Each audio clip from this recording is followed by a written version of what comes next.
Disabling two-factor authentication on your Uber Eats account can help simplify your login process. Follow these steps to turn off the security feature. Step 1. Open the Uber Eats app. Launch the Uber Eats app on your mobile device and log into your account if you haven't already. Step 2. Access account settings. Tap on your profile icon or the menu icon, usually located in the top corner of the screen.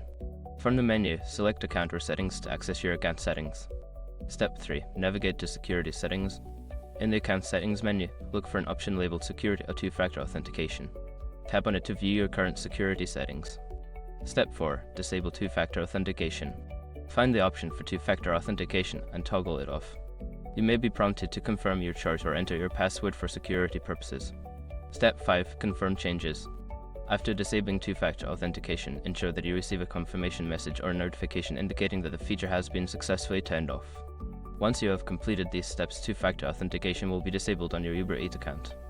Always remember to keep your account secure by using strong passwords and monitoring your account activity.